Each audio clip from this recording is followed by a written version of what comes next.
السلام علیکم ورحمۃ اللہ وبرکاتہ۔ الحمد للہ رب العالمین والعاقبۃ للمتقین، والصلاة والسلام علی سید الانبیاء واشرف المرسلین وعلی آلہ الطیبین الطاہرین واصحابہ الاکرمین ومن تبعهم بإحسان إلى يوم الدين، أما بعد فأعوذ بالله من الشيطان الرجيم، بسم الله الرحمن الرحيم۔ سبحان الذي أسرى بعبده ليلا من المسجد الحرام إلى المسجد الأقصى الذي باركنا حوله لنريه من آياتنا إنه هو السميع البصير، صدق الله العظيم۔ وقال تعالى: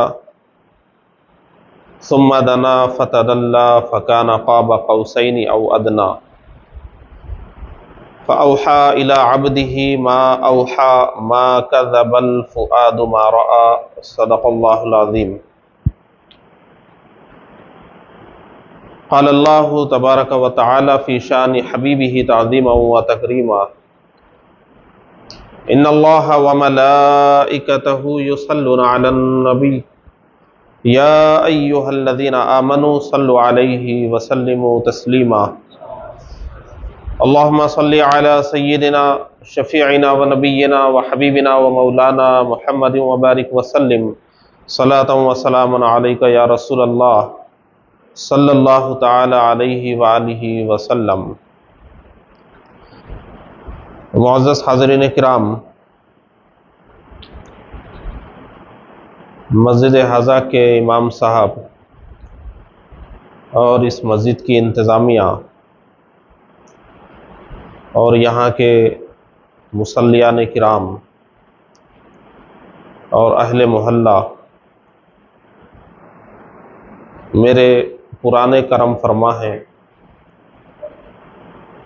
موقع بموقع مجھے آپ کی خدمت میں حاضر ہونے کا موقع دیتے ہیں، اور میں بھی اس امید پر آپ لوگوں کے درمیان حاضر ہو جاتا ہوں کہ آپ لوگ ہماری باتوں کو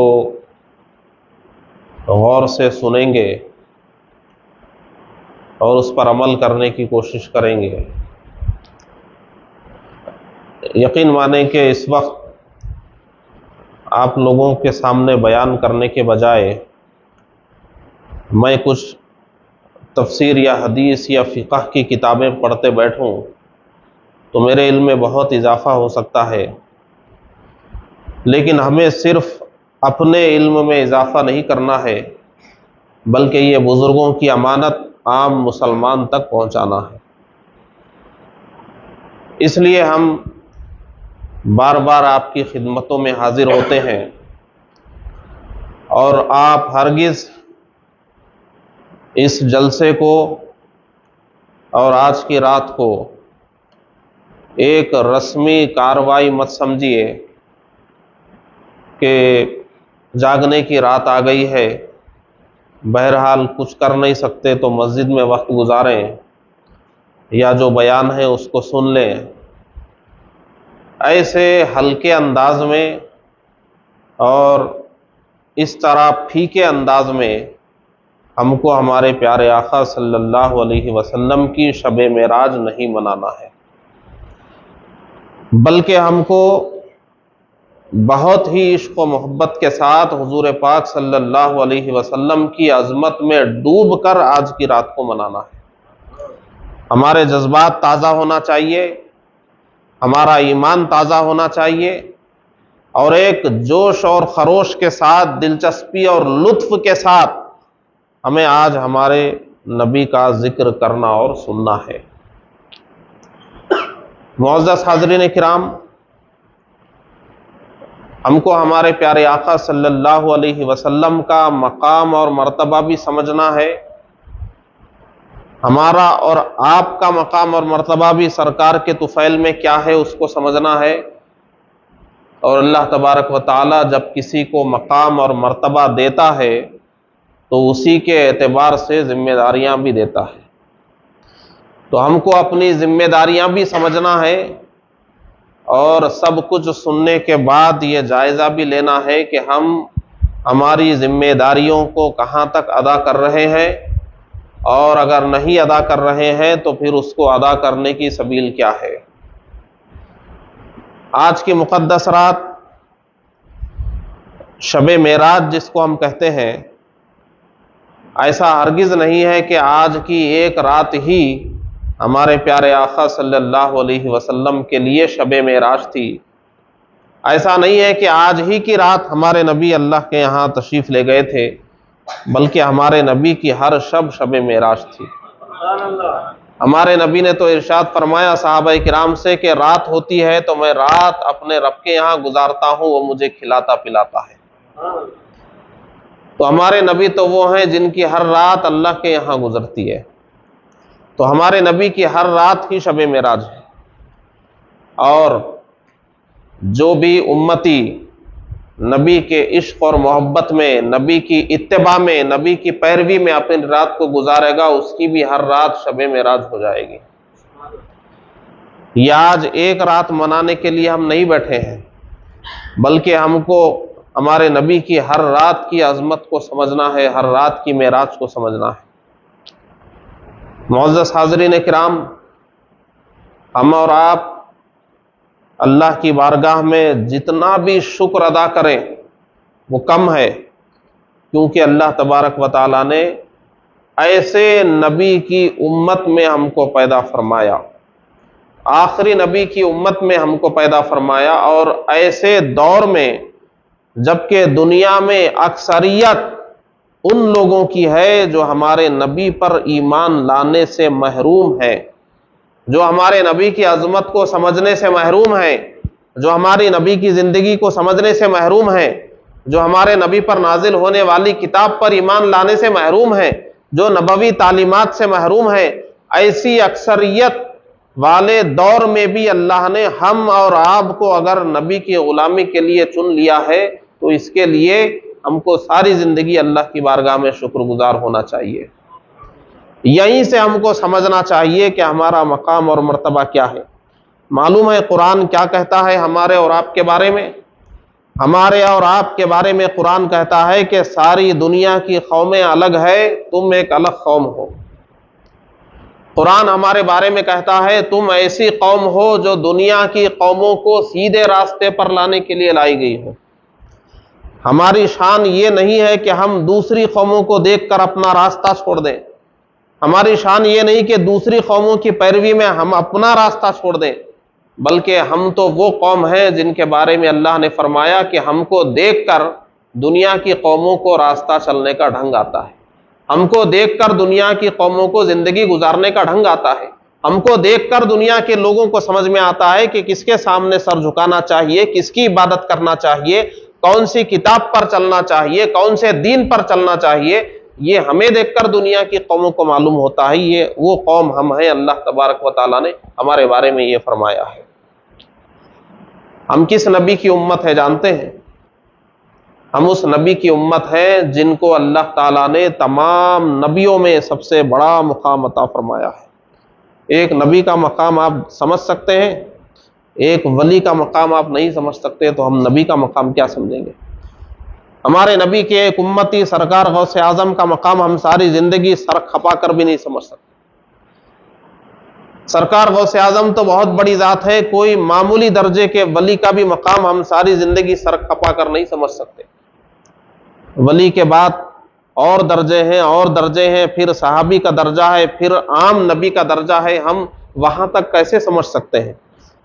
نبی وہ ذات ہوتی ہے جو انسانوں میں سے ضرور ہوتے ہیں، لیکن عام انسانوں جیسے وہ نہیں ہوتے، بلکہ وہ انسانوں کے بیچ اور اللہ رب العالمین کے بیچ ایک واسطہ اور وسیلہ ہوتے ہیں کہ اللہ کے کلام کو لے اور بندوں تک اللہ کا کلام پہنچائے۔ ان انبیاء کرام کی جماعت میں سب سے بڑا مقام کسی کو دیا گیا ہے تو وہ ہمارے نبی کو دیا گیا ہے۔ دنیا میں دیگر انبیاء کی ماننے والی بھی قومیں ہیں، لیکن ان کو بھی اگر ایمان اور انصاف کی بات کرنا ہو تو ان کو بھی یہی کہنا پڑے گا کہ جن نبیوں پر ہمارا ایمان ہے وہ انبیاء کرام بھی آج کی مقدس شب میں بیت المقدس میں مسجد اقصی میں ہمارے نبی کے پیچھے کھڑے ہو کر احترام میں نماز ادا کر رہے تھے۔ ہمارے نبی وہ نبی ہیں، ایسے نبی کی امت میں اللہ تعالیٰ نے ہمیں پیدا فرمایا ہے کہ وہ آج سے 1400-1500 سال پہلے جب اس دنیا میں تشریف لائے، جس دور میں لوگوں کو مکہ مکرمہ سے مدینہ منورہ تک جانے کے لیے 8-8 10-10 دن لگتے تھے، اس زمانے میں اللہ نے ایسا معجزہ ہمارے نبی کو دیا کہ رات کے چند لمحوں میں ہمارے نبی مکہ مکرمہ سے ملک شام مسجد اقصی تک تشریف لے گئے، اور اس کو اللہ تبارک و تعالیٰ نے قرآن مجید میں بیان کیا۔ اور یہ تو زمین کا سفر تھا، ہمارے پیارے آقا صلی اللہ علیہ وسلم مکہ مکرمہ سے سیدھے آسمانوں پر بھی بلا لیے جاتے، لیکن مفسرین نے فرمایا کہ مسجد حرام سے مسجد اقصی تک کا سفر اس لیے طے کرایا گیا کہ نبی آنے کے بعد اگر یہ فرماتے کہ میں سیدھے آسمانوں میں گیا تھا تو لوگ یہ کہتے کہ آسمانوں کی ہم کو کیا خبر، آسمان تک جانے میں کتنا وقت لگتا ہے، آنے میں کتنا وقت لگتا ہے، آسمان کس نے دیکھا ہے۔ اس لیے اللہ تبارک و تعالیٰ نے معراج کا پہلا سفر اور پہلی منزل اسی دنیا میں، اسی عرب میں، ملک عرب میں، ملک شام کو اور سرزمین فلسطین کو عطا فرمایا کہ نبی پہلے مسجد حرام سے مسجد اقصی تک تشریف لائیں، کیونکہ عرب کے لوگ مسجد حرام سے مسجد اقصی تک کا پورا علاقہ دیکھے ہوئے تھے، پوری مسافت ان کو معلوم تھی، جانے میں کتنا وقت لگے گا، وہ ملک کیسا ہے، مسجد اقصی کیسی ہے، فلسطین کیسا ہے، وہ سب ان کا دیکھا ہوا تھا۔ جو نہیں دیکھا تھا وہ جا کر دیکھ سکتا تھا۔ تو اللہ تبارک و تعالیٰ نے دنیا کے لوگوں کو بھی معجزہ سمجھ میں آنے کے لیے مسجد حرام سے مسجد اقصی تک کا سفر رکھا، اور اس مسجد اقصی کے سفر میں صرف اس زمانے کی مصلحتیں نہیں تھی، بلکہ آج بھی اگر مسجد اقصی پر ہم مسلمان دعویٰ کر سکتے ہیں تو وہ اتنی مضبوط دلیل سے دعویٰ کر سکتے ہیں کہ ہمارے نبی ہی تھے جن کو مسجد اقصی میں اللہ تعالیٰ نے امام بنایا تھا اور دیگر انبیاء کو مقتدی بنایا تھا۔ وہ ہمارے ہی نبی تھے جب مسجد اقصی میں انہوں نے نماز کی امامت فرمائی اور دیگر صحابہ نے، ابراہیم علیہ السلام وغیرہ نے خطبے دیے تو اس میں ہمارے نبی کی شان کو بیان فرمایا، ہمارے نبی کے مقامات اور خصوصیات کو بیان کر کے ابراہیم علیہ السلام نے فرمایا تھا کہ اے گروہ انبیاء، ان خصوصیات کی وجہ سے اللہ نے محمد عربی کو تم پر فضیلت عطا فرمائی ہے۔ اسی مسجد اقصی میں اللہ تبارک و تعالیٰ نے انبیاء کرام کو جو جمع فرمایا اور ہمارے نبی کو ان کا امام بنایا، تاکہ قیامت تک آنے والے وہ لوگ جو کسی نہ کسی نبی سے منسوب ہوں گے ان کو بھی یہ تعلیم مل جائے کہ قیامت تک کے لیے، ہر زمانے کے لیے اگر کسی کو امام بنایا گیا ہے اور انبیاء کا بھی امام کسی کو بنایا گیا ہے تو وہ نبی آخر الزمان صلی اللہ علیہ وسلم کو، ہمارے نبی کو بنایا گیا ہے۔ آپ اندازہ کیجئے ہمارے نبی ایسی عظمت والے نبی کہ اللہ تبارک و تعالیٰ نے اس معراج کی شب میں صرف یہ انبیاء کرام کی امامت کا شرف نہیں عطا فرمایا بلکہ ہمارے نبی کا شق صدر بھی ہوا۔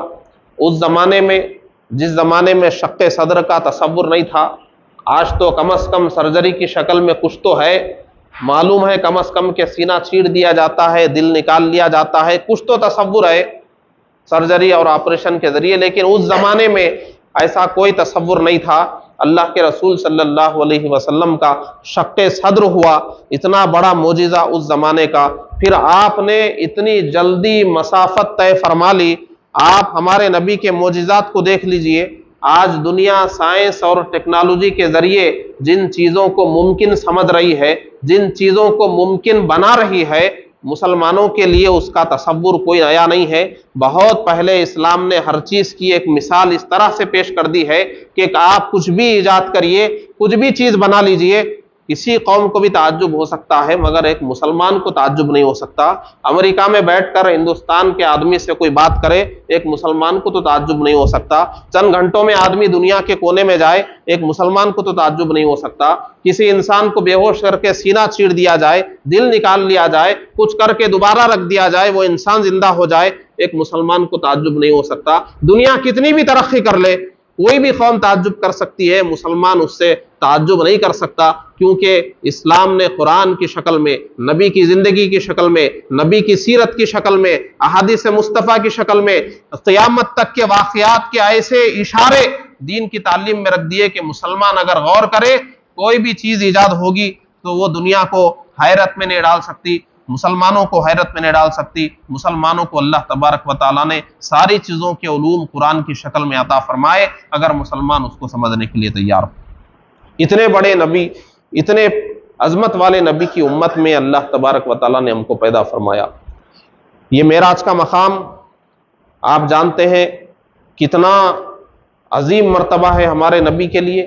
معراج میں بہت چیزیں ہوئی، لیکن سب سے بڑی خصوصیت جو ہمارے نبی کے علاوہ دنیا میں کسی نبی کو نہیں دی گئی، وہ اللہ تبارک و تعالیٰ کا دیدار ہے۔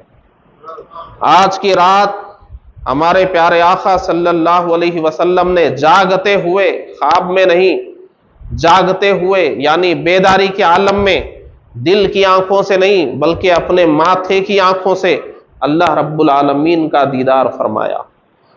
آدم علیہ السلام سے لے کر صبح قیامت تک صرف ہمارے نبی ہی ایک ایسی ذات ہے جنہوں نے اللہ کو دیکھا ہے۔ سر کی آنکھوں سے کسی دوسرے انسان کے لیے یہ ناممکن تھا، ناممکن ہے کہ وہ کبھی اللہ کی ذات کو دیکھ سکے۔ کیوں؟ کیونکہ اللہ تبارک و تعالیٰ نے ہمارے نبی کو یہ خصوصیت عطا فرمائی کہ اللہ کی ذات کو اگر کوئی دیکھے تو وہ صرف ہمارے نبی کی ذات دیکھے۔ دیگر انبیاء کرام نے دل کی آنکھوں سے اللہ کا دیدار کیا، خواب میں اللہ کا دیدار کیا۔ انبیاء کرام کے علاوہ اولیاء کرام نے بھی دل کی آنکھوں سے اللہ کا دیدار کیا، نیند میں، خواب میں اللہ کا دیدار کیا، لیکن بیداری کے عالم میں سر کی آنکھوں سے کسی کو اگر اللہ کا دیدار ملا وہ صرف ہمارے نبی صلی اللہ علیہ وسلم۔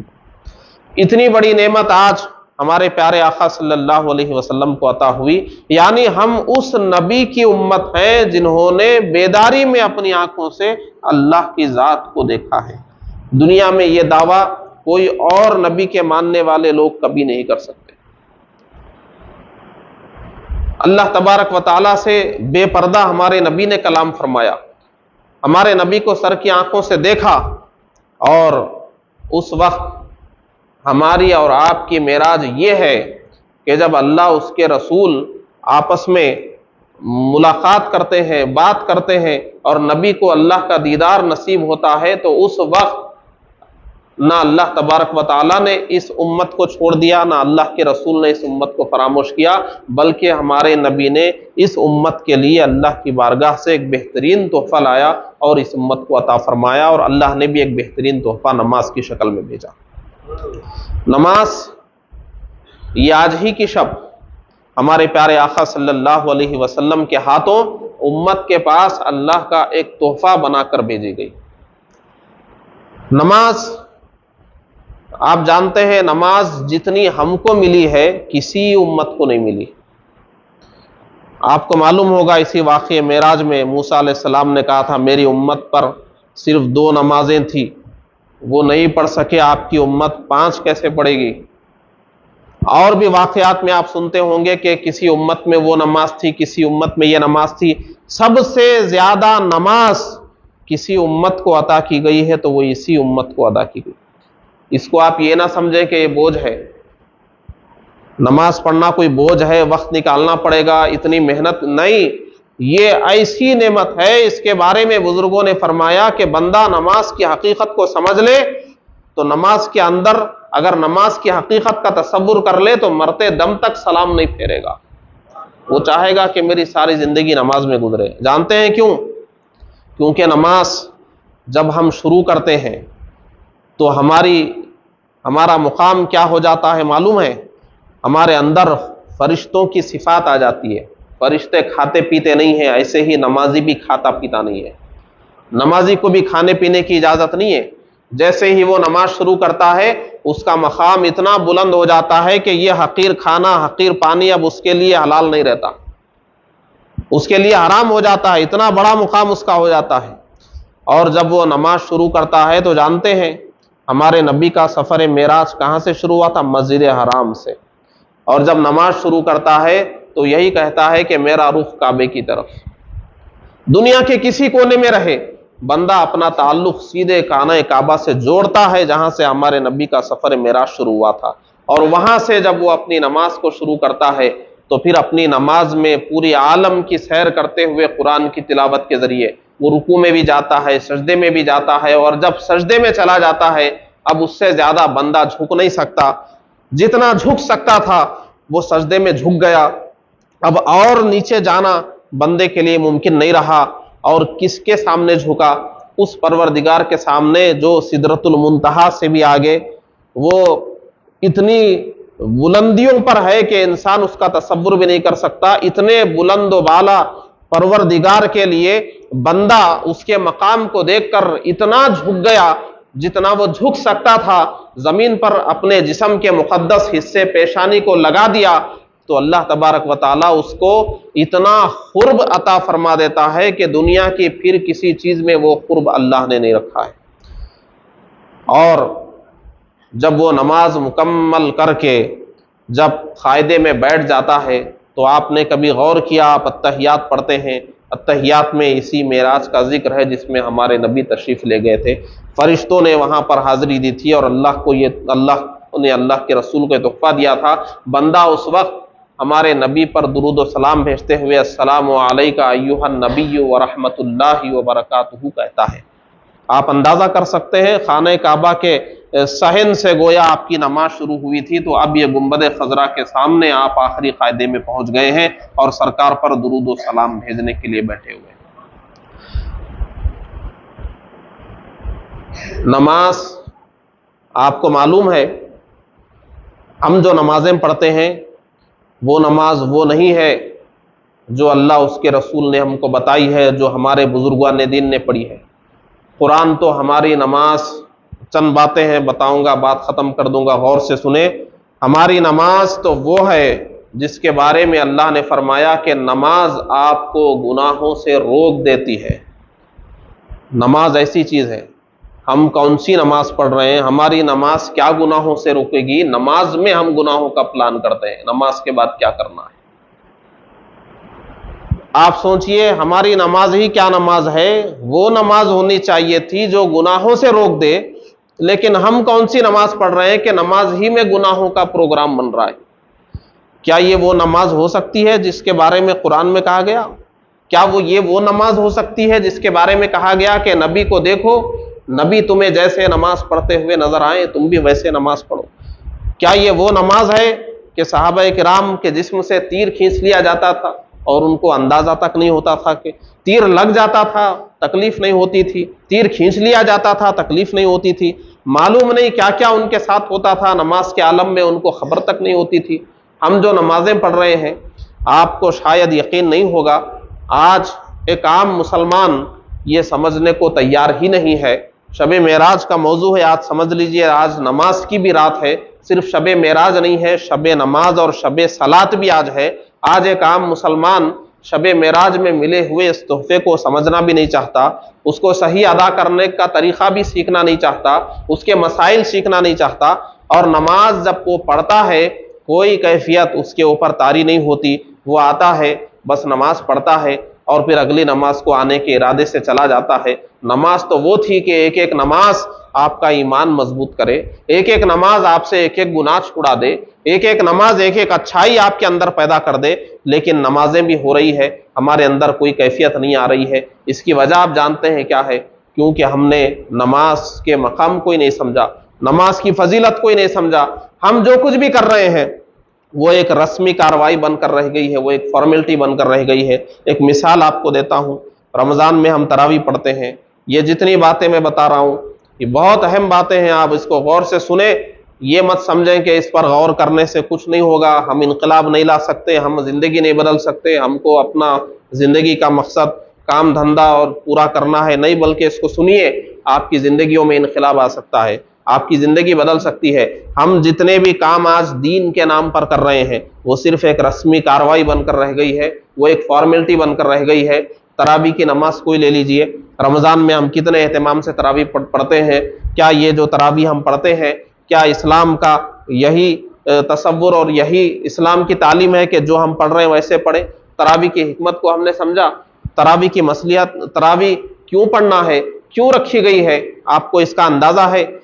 آپ تراویح کے بارے میں جانتے ہیں کہ تراویح میں ایک مرتبہ مکمل قرآن مجید کو زور سے پڑھنے کا حکم ہے امام کو، اور وہ نماز میں زور سے پڑھنا ہے، دیکھ کر بھی نہیں پڑھ سکتے، زبانی پڑھنا ہے۔ اس لیے بچوں کو حافظ قرآن بنایا جاتا ہے کہ حافظ نہیں ہوں گے تو رمضان میں کون تراویح زبانی پڑھے گا، اور بچے کتنی مشکل سے معلوم ہے حفظ کر کے حافظ بنتے ہیں، اور وہ تراویح پڑھاتے ہیں۔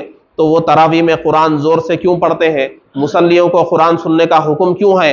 اس کی صحیح شکل یہ تھی کہ سال میں ایک مرتبہ بندہ سن لے کہ اللہ نے مجھ سے کہا کیا ہے، قرآن میں کیا بیان ہوا ہے، تاکہ قرآن کی آیتیں سن سن کر اس کا ایمان تازہ ہو، اس کی اصلاح ہو جائے، اس کے گناہ چھوٹ جائیں۔ لیکن آپ دیکھیے کہ کیا ہم قرآن مجید تراویح میں سنتے ہیں تو کیا ہمارے پلے پڑتا ہے کہ جو آیت گزر رہی ہے اس میں کیا بیان ہو رہا ہے؟ ایمان کی بات ہو رہی ہے یا عمل کی بات ہو رہی ہے؟ کون سے نبی کا قصہ چل رہا ہے؟ کس قوم کا واقعہ بیان ہو رہا ہے؟ کون سا حکم بیان ہو رہا ہے؟ نہیں، بغیر کسی کیفیت کے، بغیر کسی تاثیر کے جب ہم سمجھے بغیر تراویح پڑھتے ہیں تو ظاہر سی بات ہے ہم بار بار گھڑی کو ہی دیکھیں گے، بار بار یہی سوچیں گے کہ حافظ صاحب بڑا لمبا آج پڑھا رہے ہیں، کچھ سمجھ میں ہم کو نہیں آئے گا۔ بس ہم کھڑے ہوں گے کہ بس اطمینان رہے کہ میں نے تراویح پڑھ لی ہے، میں نے قرآن سن لیا ہے۔ اگر ہم ایسے ہوتے جیسے اسلام نے کہا تھا کہ وہ جو ایک ایک آیت گزر رہی ہے وہ ہمیں سمجھ میں آتی، کسی آیت میں ایمان کی بات ہوتی، کسی آیت میں عمل کی بات ہوتی، کسی آیت میں اخلاق کی بات ہوتی، کسی آیت میں کسی نبی کا قصہ ہوتا، کسی آیت میں کوئی حکم ہوتا اور اس کی کیفیتیں ہمارے اوپر طاری ہوتی اور ہمارا ایمان تازہ ہوتا، دل دھل جاتا۔ اس طرح روزانہ 20-20 رکعت ہم پورے مہینے پڑھتے تو پھر اللہ نے جو قرآن میں فرمایا کہ رمضان تمہیں نیک بنانے کے لیے آیا ہے، تو چند رمضان گزرتے گزرتے ہم کتنے نیک بن جاتے آپ اندازہ کیجئے۔ سب کچھ ہے اسلام میں لیکن ہم رسمی طور پر کر رہے ہیں، اس لیے ہمیں اس کی تاثیر نہیں مل رہی ہے۔ آج ہم شب معراج منانے کے لیے بیٹھے ہیں۔ میں آپ سب لوگوں سے کہوں گا، میں ایک روایتی بیان بھی آپ کے سامنے کر سکتا تھا کہ میں تفصیل سے آپ کو سناتا کہ کس طرح حضور آرام فرما رہے تھے، کس طرح جبرائیل علیہ السلام تشریف لائے، کیسے پھر کیا ہوا، براق کیسے پیش ہوا، پھر حضور کیسے گئے مسجد اقصی میں، کیا یہ پورا واقعہ میں تفصیل سے آپ کو 2 گھنٹے سنا سکتا تھا۔ پہلے آسمان میں کون ملے، دوسرے آسمان میں کون ملے، تیسرے آسمان میں کون ملے، سدرۃ المنتہا پر جا کر وہاں جبرائیل علیہ السلام کیسے رک گئے، پھر لامکہ میں تشریف لے گئے، پھر ادھر کیا ہوا، پھر ادھر سے واپسی ہوئی، دوسرے دن کفار و مشرکین نے کیا کہا، کس نے مانا کس نے نہیں مانا، اس میں گنہگاروں کی وعیدیں اور کیا کیا عذاب حضور کو دکھائے گئے، اور اس کے بعد اس میں لوگوں نے اللہ کے دیدار کا کیسے انکار کیا، جسمانی معراج کا کیسے انکار کیا، کس نے کیا کہا۔ بہت باتیں ہیں بیان کرنے کے لیے، بچپن سے ہم اور آپ سنتے آ رہے ہیں، اور یہ اس طرح کوئی ایک رسمی بیان میں نہیں کرنا چاہتا تھا، اس طرح کوئی ایک فارمیلٹی والا بیان میں نہیں کرنا چاہتا تھا، بلکہ میں ایک پریکٹیکل آپ کو دینا چاہتا ہوں۔ آج ہم ہمارے نبی کی عظمت کو سننے اور سمجھنے کے لیے جمع ہوئے ہیں، لیکن صحیح معنوں میں آپ اپنے آپ سے سوال کیجئے کہ کیا آج ہمارے دلوں میں واقعی محبت رسول کا وہ دم خم قائم ہے؟ کیا آج عشق مصطفیٰ کی وہ چنگاری ہمارے اندر بھڑک رہی ہے؟ کیا آج اتباع رسول کا وہ جذبہ ہے ہمارے اندر؟ ہم آج بیٹھے ہیں تو کس طرح ہم محبتوں کے جذبات سے خالی ہو کر بیٹھے ہیں؟ ہم محبت رسول کی بات صرف ایک شب کرنے کے لیے تیار ہیں، تھوڑی دیر محفل میں کرنے کے لیے تیار ہیں، لیکن کیا ہماری عملی زندگی میں ہم محبت رسول کی کوئی بات کرنے کے لیے تیار ہیں؟ ہمارے نبی نے بچوں کو محبت رسول سکھانے کے لیے کہا، کیا ہم ہمارے بچوں کو سکھاتے ہیں کہ نبی سے محبت کرو، رسول سے محبت کرو؟ ایمانداری سے آپ بتائیے، آپ کے بچے پیدا ہو گئے، آپ کے بچے بڑے ہو گئے، آپ نے ان کو سکھایا کہ بیٹو رسول سے محبت کرو، رسول کی محبت کیا ہے؟ ان کو کبھی نبی کے بارے میں کچھ بتایا آپ نے؟ نبی کے بارے میں آپ نے سوتے وقت کچھ واقعات سنایا آپ نے ان کو؟ کیا آپ نے کبھی ان سے کہا کہ ہمارے نبی نے، بیٹا ہمارے نبی نے یہ منع کر دیا ہے، بیٹا ہمارے نبی ایسے خوبصورت تھے، بیٹا ہمارے نبی کا یہ مقام ہے، تم نبی کی پیروی کرو، تم نبی کے امتی ہو؟ کبھی آپ نے پوچھا بچوں سے؟ آپ پوچھتے ہیں ابو اچھے ہیں یا امی اچھے ہیں، میں اچھا ہوں یا وہ اچھے ہیں، تم کس کے لاڈلے ہو، تم کس کے بیٹے ہو، تم کس کے لال ہو، تم کس کے سونے ہو؟ یہ سب ہم ہمارے بچوں سے پوچھتے ہیں۔ کبھی ہم یہ نہیں پوچھتے کہ تم کس کے امتی ہو، تمہارے نبی کون ہیں، تم نبی کی پیروی کیسے کرتے ہو، تم نبی سے محبت کیسے کرتے ہو، تم نبی کے نام پر اپنے ہاتھ کو کیسے چومو گے، تم نبی کی بارگاہ میں کب جاؤ گے، تم نبی کی زندگی کب پڑھو گے؟ کیا ہم کبھی بولتے ہیں اپنے بچوں سے؟ ہمارے نبی نے یہی تو تعلیم دی ہے، بچوں کو محبت رسول سکھاؤ۔ محبت کس کو بولتے ہیں؟ ہم نے سمجھا ہے محبت کیا ہے؟ محبت، آپ دیکھ لیجئے، محبت میں آدمی پاگل بننے کو تیار ہے، محبت میں آدمی اپنی عزت برباد کرنے کو تیار ہے، محبت میں پیسہ برباد کرنے کے لیے تیار ہے، محبت میں ماں باپ سے لڑنے کے لیے تیار ہے، محبت میں پوری دنیا سے جنگ کرنے کے لیے تیار ہے۔ محبت وہ ہوتی ہے کہ محبت کرے جب کسی سے تو محبت کا ہم حق بھی ادا کریں۔ اگر ہم زبان سے کہتے بیٹھیں گے بس ہمیں نبی سے محبت ہے، ہمیں نبی سے محبت ہے، کہاں نظر آتی ہے ہماری محبت؟ کہاں ہے اس کا مظاہرہ؟ آپ بتائیں گے؟ آپ کی عملی زندگی میں مجھے بتائیے، کیا آپ اپنے بچوں سے اس محبت کا اظہار کرتے ہیں؟ کیا آپ جب چند دوست مل کر بیٹھتے ہیں تو نبی کی کوئی بات اس طرح محبت کے انداز میں آپ کرتے ہیں؟ کہاں ہے محبت رسول؟ یہ جو نبی کی عظمت ہم منانے کے لیے بیٹھے ہوئے ہیں، کیا آج کی مقدس شب میں محبت رسول کا کوئی سبق ہم لے کر جائیں گے؟ آج آپ کو اس بات کا اندازہ ہے کہ آپ کو اللہ نے آخری نبی کا امتی بنایا؟ کسی بھی نبی کا امتی اللہ تبارک و تعالیٰ آپ کو بنا سکتا تھا، کسی بھی زمانے میں پیدا کر سکتا تھا، اس زمانے میں پیدا کیا، آخری نبی کا امتی آپ کو بنایا، اتنا بڑا مقام آپ کا بنایا، لیکن کیا آپ یہ جانتے ہیں کہ ہماری اور آپ کی ذمہ داری بھی کیا ہے؟ ہماری اور آپ کی ذمہ داری تو یہ تھی کہ ہم ہمارے نبی کا مقام غیروں کو سمجھائیں۔ یہ ہمارے نبی کا مقام کیا ہے؟ غیر تو غیر ہیں، آج ہم اپنی اولاد کو ہمارے نبی کا مقام سمجھانے سے قاصر ہیں۔ آپ کو معلوم ہے آج کیا ہو رہا ہے؟ آپ کو شاید اندازہ نہیں ہے، ہم صرف نمازیں پڑھ کر، روزہ رکھ کر، قرآن کی تلاوت کر کے، صدقہ و خیرات کر کے، حج یا عمرہ کر کے اللہ کی بارگاہ میں نہیں چھوٹ جائیں گے۔ آج ہم کو یہ دیکھنا پڑے گا کہ ہمارے پیارے آقا صلی اللہ علیہ وسلم کا حق جو ہمارے اوپر ہے اس کو ہم کیا ادا کر رہے ہیں۔ یہ دور محبت رسول کی آزمائش کا دور ہے۔ آپ کو دیکھنا پڑے گا کہ ہم کیا کر رہے ہیں، ہم آپ کو کیا بتائیں۔ اس سے پہلے ایک مرتبہ ہمارے درمیان مشورہ ہوا تھا علماء کرام میں کہ جو غیر مسلموں کی نسل ہے ان کو ہمارے نبی کا غلط تعارف دیا جا رہا ہے، غیر مسلموں کی نسل کے اندر ہمارے نبی کا تعصب بٹھایا جا رہا ہے، غیر مسلموں کی نئی نسل کو، نیو جنریشن کو ہمارے نبی کے خلاف سکھایا جا رہا ہے، سمجھایا جا رہا ہے۔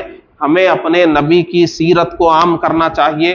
اس کے بعد مشورہ ہوا تھا کہ مختلف زبانوں میں لٹریچر چھپنا چاہیے، مختلف زبانوں میں ہمیں ان تک اپنی بات پہنچانا چاہیے، لیکن انہی محفلوں میں، انہی مجلسوں میں علماء کرام نے یہ بھی افسوس کا اظہار کیا کہ غیر مسلموں کی نئی نسل کو چھوڑ دیجئے، آج ہم مسلمان ہماری نسل کو بھی نبی کا مقام سمجھانے سے قاصر ہو گئے۔ قرآن مجید کی ایک آیت آپ کے سامنے رکھتا ہوں، غور کرنا اس کے اوپر۔ اللہ تبارک و تعالیٰ نے 10ویں پارے میں ارشاد فرمایا ہے کہ اے پیارے حبیب آپ فرما دیجئے، اگر آپ کی اولاد، اگر آپ کے ماں باپ، اگر آپ کے بیوی بچے، خاندان کے لوگ، اگر تمہارے مکانات اور تمہاری تجارت اور یہ سونا چاندی، یہ ساری چیزیں اگر اللہ اس کے رسول سے زیادہ تمہیں محبوب ہے، یعنی تمہیں اگر اللہ اور رسول سے زیادہ اپنے بیوی بچوں سے محبت ہے، اپنی دولت سے محبت ہے، اپنے گھر سے محبت ہے، اپنی تجارت سے محبت ہے، اور اللہ کے راستے میں کوشش کرنے سے زیادہ آپ کو ان چیزوں سے محبت ہے، تو پھر اللہ کے عذاب کا انتظار کرو۔ آج اس آیت کریمہ کو اپنی آنکھوں کے سامنے رکھ کر آپ معاشرے پر نظر ڈالیے۔ آج کے مسلمان کو، آپ کو اور ہم کو دیکھ لیجئے۔ آج ہم کو اپنی بیوی بچوں کی فکر ہے، اپنے گھر کی فکر ہے، آج ہم کو اپنی دولت کی فکر ہے، آج اگر کسی مسلمان کے گھر پر بلڈوزر چل رہا ہے تو پورے ملک میں باتیں ہوتی ہے کہ مسلمانوں کا گھر توڑا جا رہا ہے، یہ ہونا چاہیے، وہ ہونا چاہیے، ماب لنچنگ ہوتی ہے، کسی نوجوان کو مارا جاتا ہے، پورا ملک بیدار ہوتا ہے، یہ ہونا چاہیے، وہ ہونا چاہیے۔ اور اگر ہمارے ساتھ کوئی مالی نقصان کا معاملہ پیش آتا ہے، کسی حکومتی مراعات میں ہم کو حصہ نہیں ملتا ہے، اگر ریزرویشن نہیں ملتا ہے، اگر اور کچھ نہیں ملتا ہے، دنیا نہیں ملتی ہے، تو ہم سب بولنے اور بات کرنے لگ جاتے ہیں کہ اگلی بار کیا کرنا ہے، کس کو لانا ہے، کیسے آواز اٹھانا ہے۔ لیکن آپ سوچئے آج ہی کے دور میں، اسی وقت میں، آج ہمارے پیارے آقا صلی اللہ علیہ وسلم کے ناموس پر کتنے حملے ہو رہے ہیں، کیا کیا نہیں کہا جا رہا ہے، کیا کیا نہیں لکھا جا رہا ہے۔ کیا اس کے اوپر آج کا مسلمان سنجیدگی سے سوچنے کے لیے تیار ہے؟ کیا ہم نے کبھی سر جوڑ کر بیٹھنے کی تکلیف گوارا کی ہے کہ ہم کو ہمارے نبی کا تعارف اپنی نسلوں کو کرانا چاہیے، اپنی نسلوں تو نسل ہے، غیروں کو کرانا چاہیے، اور یہ جو ملک بھر میں ہمارے پیارے آقا صلی اللہ علیہ وسلم کے حوالے سے جو چیزیں ہو رہی ہے اس کے اوپر ہم کو کچھ کرنا چاہیے؟ کیا کوئی سوچنے کے لیے تیار ہے؟ کیا کوئی بیٹھنے کے لیے تیار ہے؟ کیا ہم کو قیامت کے دن نہیں پوچھا جائے گا کہ جب پیارے آقا صلی اللہ علیہ وسلم کی ذات پر حملہ کیا جا رہا تھا اس وقت ہم نے کیا کیا؟ ہم جو کر سکتے تھے کیا ہم نے کیا؟ کیا ہم نے ہماری نئی نسل کو سمجھایا نبی کا مقام؟ کیا غیروں کی نسل کو ہم نے سمجھانے کے لیے کوشش کی؟ کیا آپ نے کچھ کیا، کچھ سوچا؟ کیا نہیں ہو سکتا؟ کیا نہیں کر سکتے؟ ہم اپنے ایک ایک بچے کو نبی کا مقام سمجھا سکتے ہیں، غیروں کو ان کی زبان میں نبی کی سیرت سے متعارف کرا سکتے ہیں، ہم بہت کچھ کر سکتے ہیں۔ لیکن آپ دیکھ لیجئے آج حالات اس قدر بگڑ گئے ہیں کہ ہم محبت رسول کا دعویٰ کرنے والے، عظمت رسول کا دعویٰ کرنے والے، شب معراج اللہ کے رسول کے اس معجزے کو بیان کرنے کے لیے بیٹھنے والے، ہم تھوڑی دیر کے لیے تو بیٹھتے ہیں، تھوڑی دیر کے لیے رسمی کارروائیاں تو کرتے ہیں، لیکن ہم ہماری عملی زندگی میں کچھ کرنے کے لیے اس حوالے سے تیار نہیں ہیں۔ ہمیں ہمارے بیوی بچے عزیز ہیں، ہمیں ہمارا گھر عزیز ہے، لیکن ہمارے نبی کی عزت، ان کی سیرت، ان کی ناموس کے لیے ہم کچھ اقدام کرنے کے لیے تیار نہیں۔ آپ سوچئے اس ملک میں ہم رہتے ہیں، ہم اور آپ کتنے امن و امان سے رہتے ہیں۔ عید کا دن آتا ہے، سارے مسلمان روڈ پر ہوتے ہیں، عیدگاہوں میں، میدانوں میں ہوتے ہیں، کتنا اچھا لباس پہن کر، کتنے اچھے جذبات کے ساتھ آپس میں مبارکباد دیتے ہوئے، ہنستے ہوئے، مسکراتے ہوئے، انسانیت کے ساتھ ہر مسلمان نکلتا ہے، راستوں سے وہ گزرتے ہیں، کسی کو کوئی تکلیف نہیں ہوتی، آواز تک بلند نہیں ہوتی، وہ عیدگاہوں میں جمع ہوتے ہیں، کسی کو ڈر نہیں ہوتا، وہ وہاں سے واپس اپنے گھروں کو بھی آ جاتے ہیں، کسی پر خوف طاری نہیں ہوتا۔ مسلمان اتنے امن و امان کے ساتھ اس ملک میں رہتا ہے، مسلمان اتنے شرافت کے ساتھ اس ملک میں رہتا ہے، لیکن آپ اندازہ کیجئے کہ آپ پر کیا کیا الزام آج لگائے جا رہے ہیں، آپ کا تعارف دنیا کے سامنے کیسے پیش ہو رہا ہے۔ میں اپنے مذہب میں پکا ہوں، آپ اپنے مذہب میں پکے ہیں، میں اسلام کو ماننے میں پکا ہوں، میں قرآن پر ایمان رکھنے والا، میں ایک آیت بھی قرآن کی چھوڑنے کے لیے تیار نہیں، میں ایک رسول کی ایک حدیث چھوڑنے کے لیے تیار نہیں، میں اسلام کی ایک بات چھوڑنے کے لیے تیار نہیں، میں اسلام کو حق سمجھتا ہوں، اسلام کے علاوہ کسی مذہب کو میں حق نہیں سمجھتا، لیکن کیا اس کے باوجود میری زندگی میں، آپ کی زندگی میں کیا کوئی ایسا واقعہ آپ بتا سکتے ہیں کہ کسی غیر مسلم کی جان ہم نے لے لی ہو، اس کا مال ہم نے لوٹ لیا ہو کہ یہ ہمارے مذہب والا نہیں ہے، یا اس کا گھر ہم نے جلا دیا ہو، یا اس کے ساتھ ہم نے کوئی غیر انسانی سلوک کیا ہو؟ بالکل نہیں۔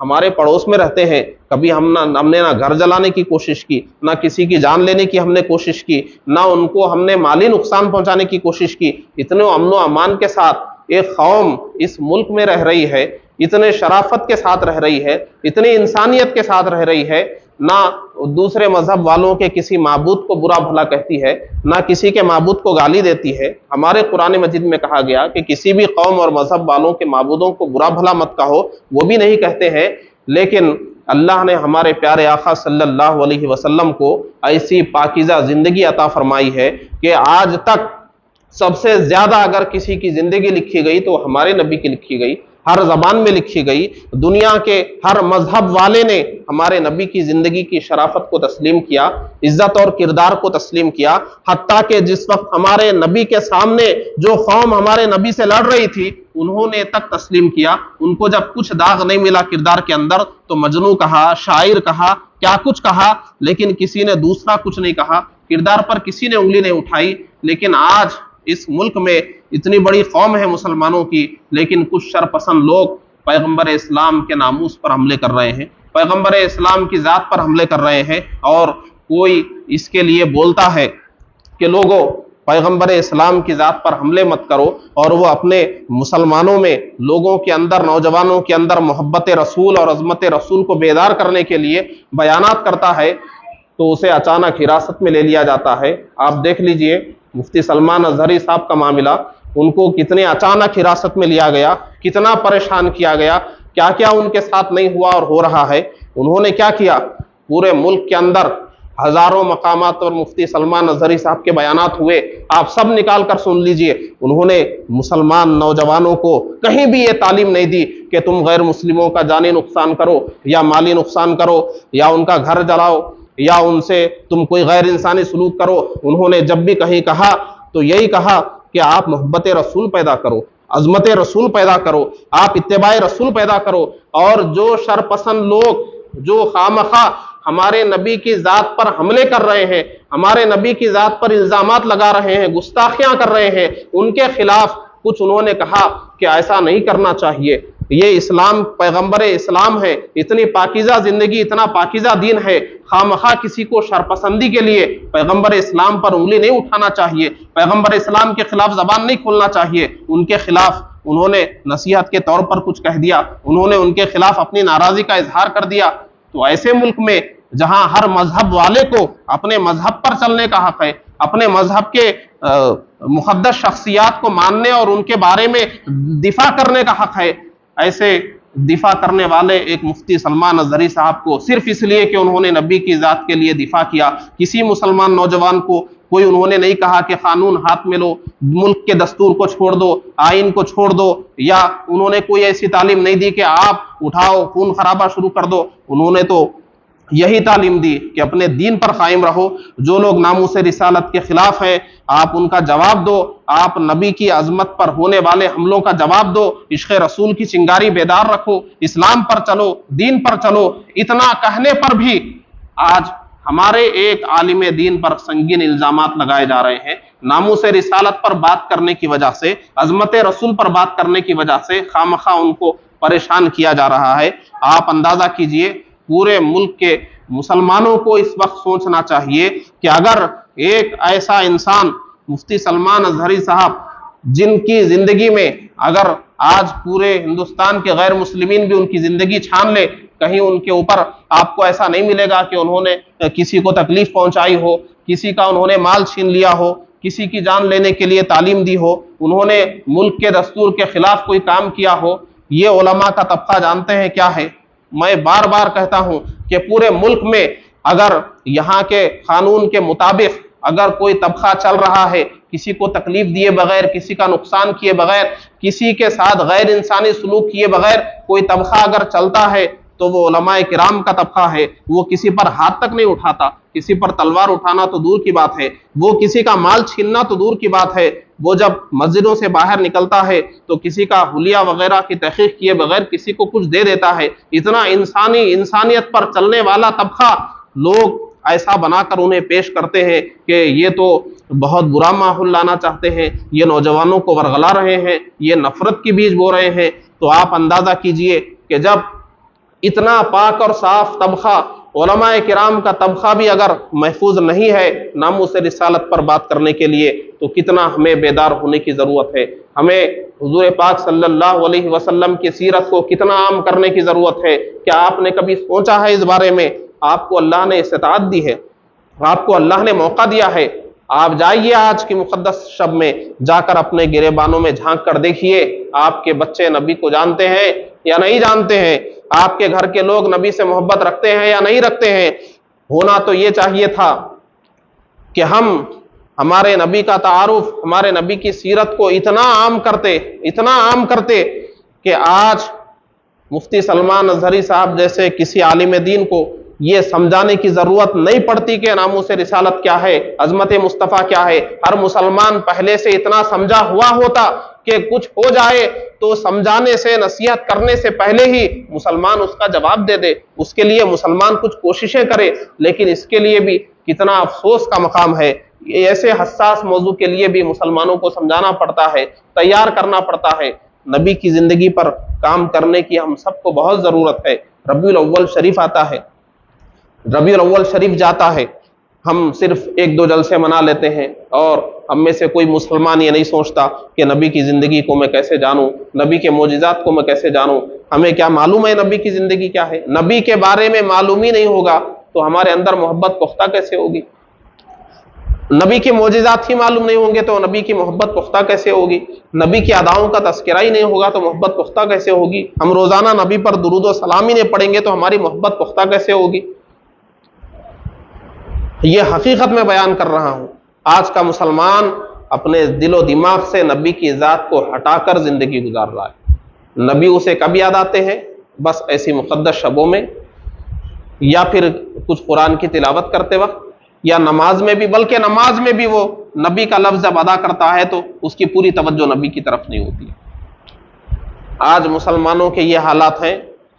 اگر آپ مسلمانوں کی بدعمالیوں کا جائزہ لیں گے تو آپ کو اندازہ ہوگا یہ جتنے مسلمان مارے کاٹے جا رہے ہیں، مسلمانوں کے خلاف برا ہو رہا ہے، مسلمانوں کے اعمال کو آپ دیکھیں گے تو آپ کہیں گے کہ یہ تو ان کے اعمال کے حساب سے تو کم ہو رہا ہے، یہ امت بچی ہوئی ہے تو صرف سرکار کے صدقے میں بچی ہوئی ہے، ورنہ ہم اور آپ جیسے گناہ کر رہے ہیں، پچھلی قوموں پر عذاب آیا تھا ان گناہوں کی وجہ سے، برباد کر دی گئی تھی قومیں، کسی پر کسی کی بستی الڑ گئی تھی، کسی پر آسمان سے انگارے برسے تھے، اور کسی کے اوپر پتھر برسے تھے، کسی کو زمین میں دھسا دیا گیا تھا۔ ہمارے اور آپ کے اعمال بھی کچھ کم نہیں ہے، اگر ہم بچے ہوئے ہیں تو صرف ہمارے سرکار کا صدقہ ہے کہ ہم اور آپ زندہ ہیں۔ اس امت کو زندہ رہنا ہے، یہ اس امت کو کوئی مٹا نہیں سکتا، صبح قیامت تک قرآن کو کوئی بدل نہیں سکتا، امت مسلمہ کو کوئی مٹا نہیں سکتا، یہ باقی رہنے والی ہے، اس لیے باقی ہے کہ یہ سرکار کی امت ہے، ورنہ ہمارے اور آپ کے اعمال تو ایسے ہیں کہ ہم کو صفحہ ہستی سے مٹا دیا جائے۔ کیا ہم سمجھنے کو تیار ہیں ہمارا مقام؟ عملی بات میں کرتا ہوں، آج یہ بیان آپ سن رہے ہیں، آپ کے دلوں میں ضرور کیفیات بھی آ رہے ہوں گے، لیکن اتنا کافی نہیں ہوگا، کل سے آپ کی زندگی بدلنا چاہیے۔ اگر آج جیسے آپ ہیں کل بھی ویسے ہی ہوں گے، ہمارے ان بیانات کا کوئی مطلب نہیں ہے، ان مقدس شب کو منانے کا کوئی مطلب نہیں ہے۔ اور لوگ آپ کو معلوم ہے، لوگ مسلمان کیا سمجھتا ہے، مسلمان کی ترقی کیا ہے؟ بہت کڑوی بات ہے، شاید قائدین کو تکلیف ہو ہماری اس بات سے، معاشرے کے بعض لوگوں کو تکلیف ہو، ہم صرف یہ سمجھتے ہیں کہ مسلمان کی جان محفوظ رہے، اس کا مال محفوظ رہے، اس کا گھر محفوظ رہے، اس کے بیوی بچے محفوظ رہے، اس کو حکومتوں میں عہدے ملے، اس کو نوکریوں میں ریزرویشن مل جائے، اور اس کو بھی تجارت کرنے کے مواقع ملے، دنیا اس کو بھی دوسری قوموں کی طرح ملے، تو مسلمان کامیاب ہے، چاہے دین رہے نہ رہے، دین جائے کدھر بھی، مسلمان کو دین کی فکر نہیں ہے، اور لوگوں نے ترقی اسی کو سمجھ لیا ہے۔ لیکن یاد رکھ لیجئے، مسلمان اگر جان بھی بچا لے گا، مال بھی حاصل کر لے گا، حکومت بھی بنا لے گا، اور سب کچھ دنیا کی دولت حاصل کر لے گا، مگر دین نہیں ہوگا اس کے پاس، تو وہ کامیاب مسلمان نہیں ہوگا، اور آخر کار اس کے اوپر بربادی آئے گی۔ ایک مسلمان کو سب سے پہلے یہ سمجھنا چاہیے کہ میں مسلمان ہوں، اسلام کا نمائندہ ہوں، میرے گھر میں اسلام کا بول بالا ہونا چاہیے۔ آپ بہت چاہتے ہیں نا کہ ہمارے ملک میں اسلام کا بول بالا ہو، مسلمانوں کی شان ظاہر ہو، اسلام کا چرچا ہر طرف نظر آئے۔ آپ کے گھر میں کیوں نہیں ہے اسلام کا چرچا؟ آپ کے گھر میں کیوں نہیں ہے اسلام کی حکومت؟ آپ کے گھر میں کیوں نہیں ہے اسلام کا بول بالا؟ آپ اپنے گھر میں اسلام کا بول بالا کیوں نہیں کرتے؟ کیوں آپ کے گھر میں ٹی وی چلتی ہے اور اس میں ننگی عورتیں ناچتی ہیں؟ کیوں اس میں میوزک بجتا ہے؟ کیوں اس میں برے اشعار چلتے ہیں؟ آپ کیسے اس کو بیٹھ کر راتوں میں دیکھتے ہیں؟ آج کی رات تو یہاں گزر رہی ہے، پچھلی رات کہاں تھی، اگلی رات کہاں ہوگی؟ یہ کون اس کا جائزہ لے گا؟ ہمارے گھروں میں تبدیلی کیا آئے گی؟ اسلام ہمارے گھر میں کب نافذ ہوگا؟ ہم چاہتے ہیں روڈ پر اسلام نافذ ہو، شہر میں اسلام نافذ ہو، پارلیمنٹ میں اسلام کا بول بالا ہو، باہر اسلام کا بول بالا ہو۔ گھر میں کب ہوگا اسلام کا بول بالا؟ ہماری نسل میں کب ہوگا اسلام کا بول بالا؟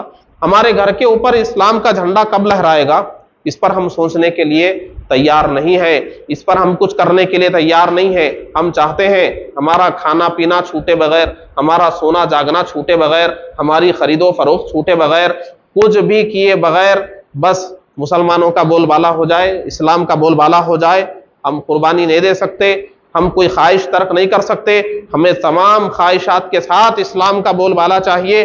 تو ایسا اسلام کا بول بالا کسی زمانے میں بھی نہیں ہوا ہے، ہر زمانے میں مسلمانوں نے قربانی دی ہے۔ آپ کیا سمجھ رہے ہیں آج ہم اور آپ مسلمان ہیں؟ اس کے پیچھے شہدائے احد کی قربانیاں ہیں، وہ 70 صحابہ جو اچانک شہید ہو گئے تھے، کفار اور مشرکین نے ان کے پیٹ چاک کر کے آنتوں کو نکال دیا تھا۔ معلوم ہے جب پیچھے سے حملہ ہوا تھا غزوہ احد میں، جو گھاٹی پر تیر انداز صحابہ کرام تھے ان کا کیا حشر ہوا تھا، جو بھی 10-15 کی تعداد میں تھے، 60-70 کفار و مشرکین نے ان کے جسموں کو کیسے مار کاٹ دیا تھا، کس طریقے سے وہاں پر غزوہ احد میں صحابہ کرام کی شہادتیں ہوئی۔ صحابہ ساری زندگی دنیا میں گھومتے رہے اور اسلام کو پھیلانے کے لیے کیا کیا قربانیاں دی، بال بچوں کو چھوڑا، اور پوری زندگی ان کی کیسی گزری۔ ہر بار سفر میں اپنے بیوی بچوں کو کہتے تھے معلوم نہیں میں جنگ کے میدان سے واپس آؤں گا نہیں آؤں گا، ہر بار وصیت کر کے جاتے تھے، آ جاتے تھے تو اگلی بار پھر وصیت کر کے جاتے تھے۔ کسی صحابی نے ساری زندگی 100 بار وصیت کی، کسی نے 50 بار وصیت کی۔ کیسے حالات سے ان کی زندگی گزری، کیسے جا کر دنیا میں اسلام عام ہوا۔ کیا اگر وہ صحابہ کرام ہمارے اور آپ کی طرح پرسکون زندگی کھاتے پیتے سوتے جاگتے دنیا بناتے گزارتے، اسلام یہاں تک آتا؟ اسلام یہاں تک نہیں آتا۔ ہر زمانے میں مسلمانوں کو قربانی دے کر اسلام کے خزانے کو آگے بڑھانا پڑتا ہے، اور ہر زمانے میں الگ قسم کی قربانیاں ہوتی ہے۔ آج ہم کو جان نہیں دینا ہے، آج ہم کو بال بچوں کو نہیں کٹانا ہے اسلام کے لیے، آج ہم کو بال بچوں کے ساتھ رہتے ہوئے، کھاتے پیتے ہوئے، کماتے ہوئے، سب کچھ کرتے ہوئے، بس جو اسلام نے حکم دیا ہے بس اس پر ہمیں چلنا ہے۔ اتنا بھی ہم نہیں کر سکتے، ہم نماز کے لیے نہیں آ سکتے، روزہ نہیں رکھ سکتے، ہم حرام کام نہیں چھوڑ سکتے۔ اللہ نے ہمیں یہ تو نہیں کہا کہ آپ کھا پی نہیں سکتے، آپ بیوی بچوں سے محبت نہیں کر سکتے، آپ ماں باپ کی خدمت نہیں کر سکتے۔ ہر چیز ہمارے لیے جائز ہے، ہماری ہر فطری خواہش کا اللہ نے راستہ بتایا ہے۔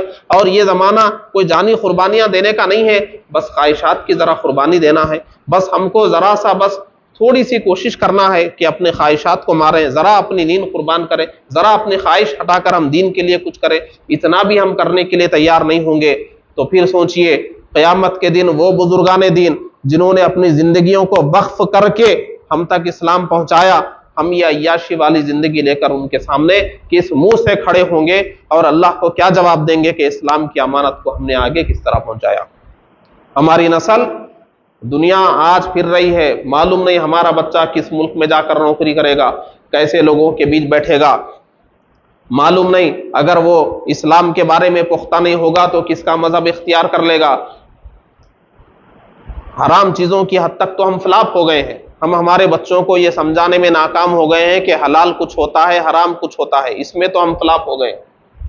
اب کم از کم اتنا تو سمجھانے کی کوشش کریں کہ اسلام کیا ہوتا ہے، غیر اسلام کیا ہوتا ہے، کم از کم وہ اسلام کو تو سمجھے کہ میں مسلمان ہوں۔ ہمارے نبی کو اس لیے بھیجا گیا کہ دنیا میں اسلام عام ہو۔ آپ نے کتنا پھیلایا اسلام کو، کتنی کوشش کی آپ نے۔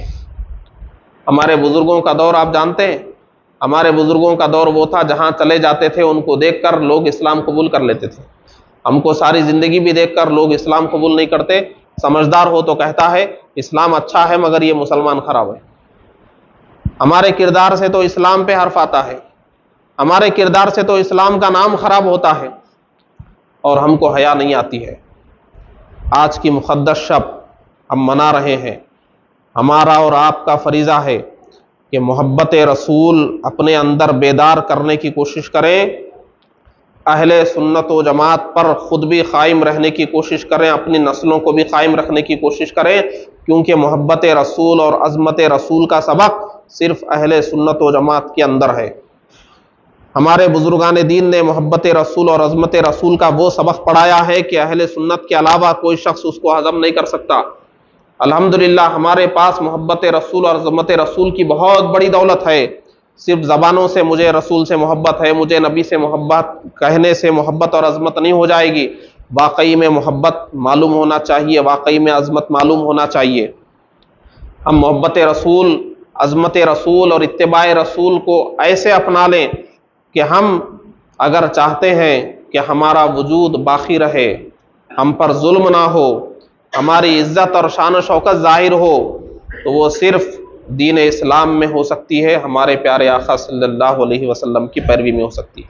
آسان مثال سے آپ سمجھیے، فرعون کتنا بڑا ظالم تھا، کتنا بڑا ظالم، جس نے تو یہ آرڈر دے دیا تھا کہ جتنے بچے ہیں سب کو ذبح کر دو، بچیوں کو چھوڑ دو۔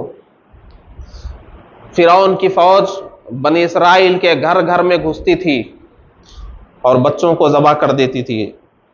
لیکن آج جو بنی اسرائیل کہتے ہیں اپنے آپ کو، انہوں نے بھلا دیا اس ظلم کو، آج وہ مسلمانوں کے بچوں کو ذبح کر رہے ہیں۔ ان کو شاید وہ دن یاد نہیں ہے کہ جب فرعون بھی ایسے ہی ان کے بچوں کو ذبح کرتا تھا، اللہ نے ایک نبی کو بھیجا تھا اس ظلم سے بچانے کے لیے۔ آج وہ مسلمانوں کے بچے بچے کو ذبح کر رہے ہیں۔ بنی اسرائیل کے بچے بچے کو ذبح کرنے کے لیے فرعون نے حکم دے دیا تھا۔ فرعون کے فوجی آتے تھے اور نوٹ کر لیتے تھے کہ کس گھر میں حاملہ خاتون ہے، اور اس کے بعد جیسے ہی پیدائش ہوتی تھی دیکھتے تھے بچہ ہے تو اس کو ذبح کر دیتے تھے، بچی ہے تو چھوڑ دیتے تھے۔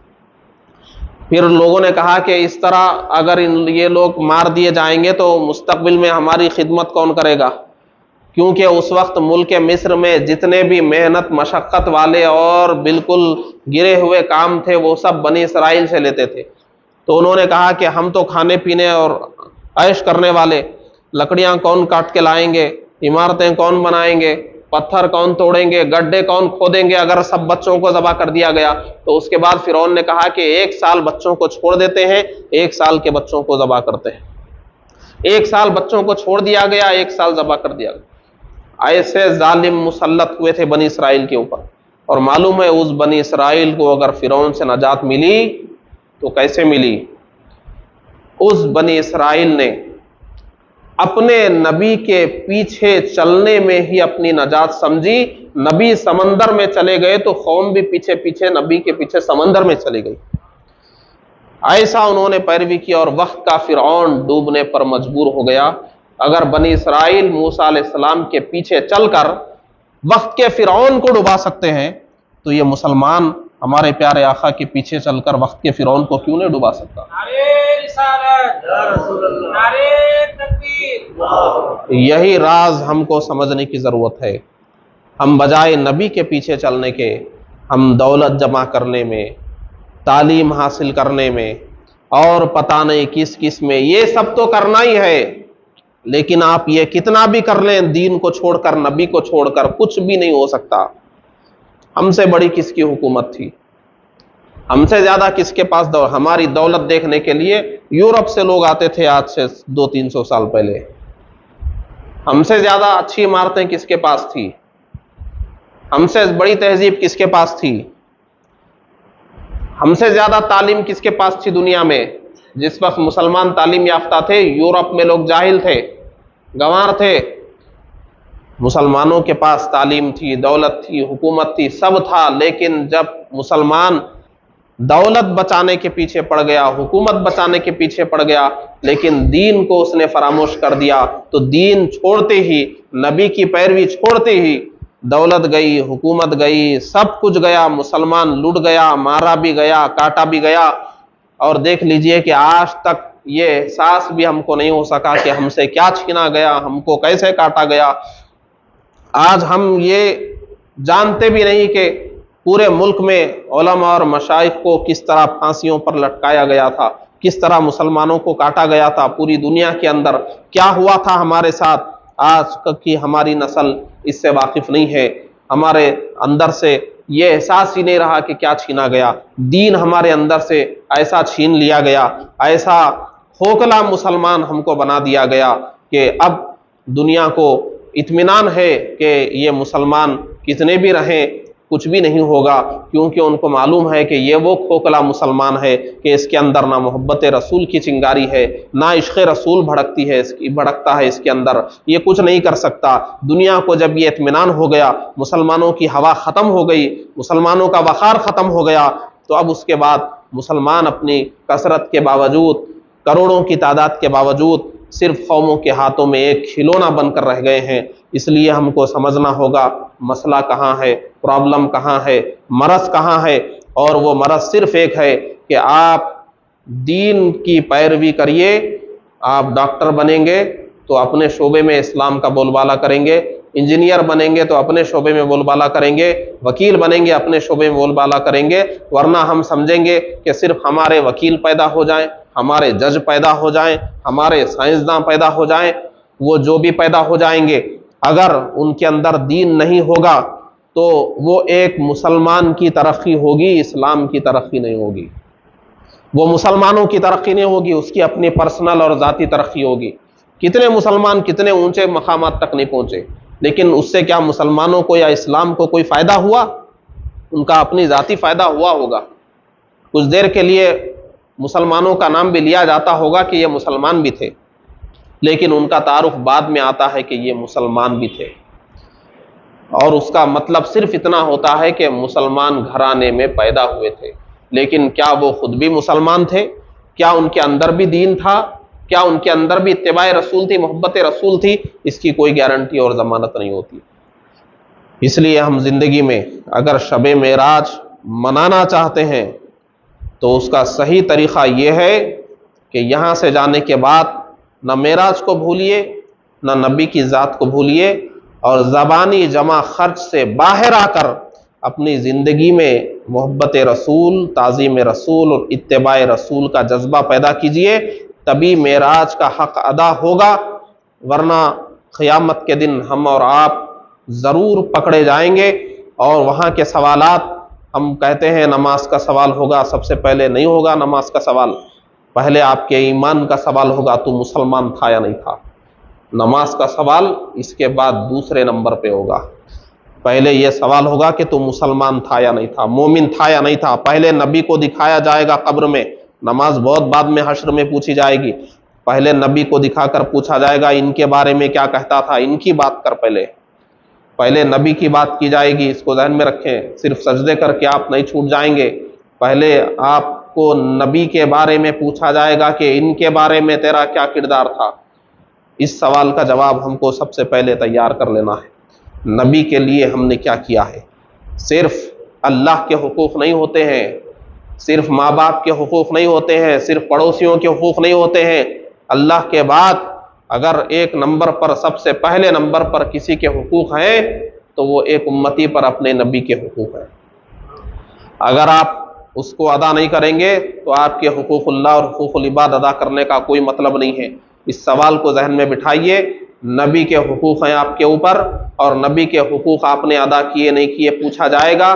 آج ہمارے نبی کی ذات پر حملے ہو رہے ہیں، نبی کا تعارف اور نبی کی سیرت ہم کو اپنی نسلوں میں بھی عام کرنا ہے، غیروں کی نسلوں میں بھی عام کرنے کی کوشش کرنا ہے۔ آپ کی کروڑوں کی دولت اگر نبی کے لیے صرف نہیں ہو سکتی تو پھر اس دولت کا کوئی معنی نہیں ہے۔ آپ کو معلوم ہے ہم نے ربیع الاول شریف میں سیرت کا ایک پروگرام رکھا تھا کہ ہماری نسل سیرت سے واقف ہو جائے، سیرت کو جان لے۔ آپ کو معلوم ہے ہماری قوم کا حال یہ ہے کہ تقریباً 700-800 بچوں نے فارم بھرے تھے، لیکن ان کے ماں باپ کو اس دن اتنی بھی توفیق نہیں ہوئی کہ بچوں فارم بھرے تھے نا، یہ نبی کی سیرت کی کتاب مفت میں آپ کو دی گئی تھی نا، ایک بار اس کو پڑھ لو، اس کو سمجھ لو، جاؤ نبی کی سیرت کا آج پروگرام ہے، امتحان دو، جلسہ سنو۔ کسی 700-800 بچوں نے فارم بھرا تو مشکل سے ہمارے پاس 250-300 بچے آئے تھے۔ بہت افسوس کی بات ہے آج جتنی بھیڑ ہمارے پاس یہاں مسجدوں میں نہیں ہوتی، جلسوں میں نہیں ہوتی، اس سے زیادہ بھیڑ آپ ہوٹلوں کے پاس آپ کو مل جائے گی۔ آج کی رات میں بھی دیکھ لیجئے، یہاں جتنے لوگ ہیں اس سے زیادہ ہوٹلوں میں آپ کو مل جائیں گے، اور آپ کو پارکوں میں اور ادھر ادھر تفریح گاہوں پر آپ کو مسلمانوں کی بھیڑ نظر آ جائے گی۔ لیکن آپ نبی کے نام پر کچھ کیجئے، ہماری نسل سو رہی ہے۔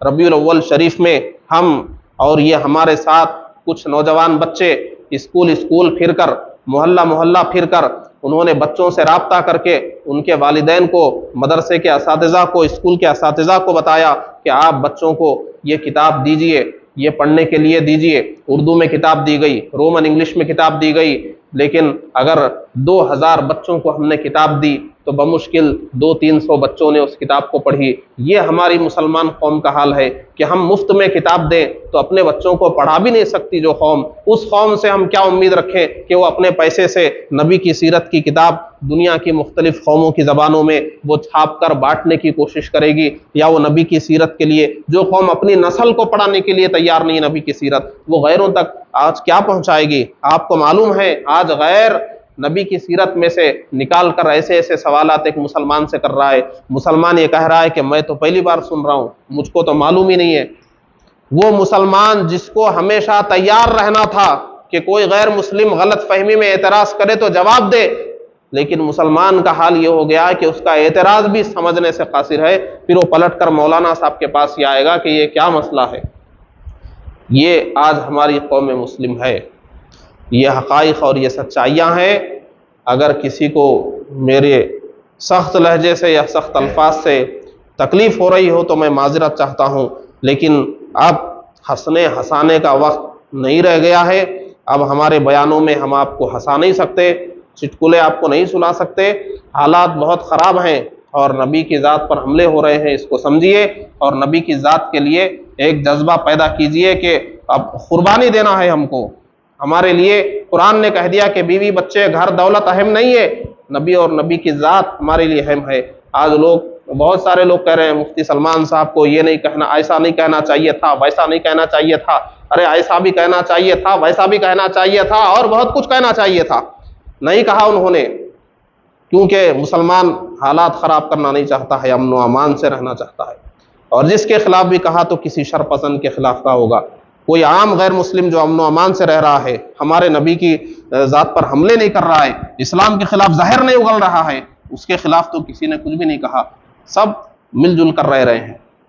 اس لیے دین کے اعتبار سے سوچئے، دین میں پختہ بنیے، آپ ایسے مسلمان بنیے کہ دنیا آپ کو پکا مسلمان کہے، نبی کا امتی کہے، آپ کو محبت رسول میں سرشار ایک مسلمان سمجھے، اور کسی کو ہمت نہ ہو ہمارے نبی کے بارے میں کچھ اناپ شناپ بکنے کی۔ اسے یہ معلوم رہے کہ اگر پیغمبر اسلام کے بارے میں کچھ کہا جائے گا تو مسلمان اپنے بیوی بچوں کی اور گھروں کی، عہدے کی، دولت کی پرواہ کیے بغیر میدان میں کھڑا ہو جائے گا۔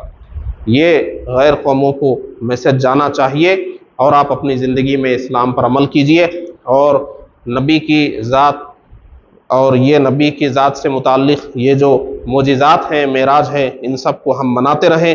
اللہ تبارک و تعالی ہم سب کو نیک توفیق عطا فرمائے۔ وآخر دعوانا ان الحمد للہ رب العالمین۔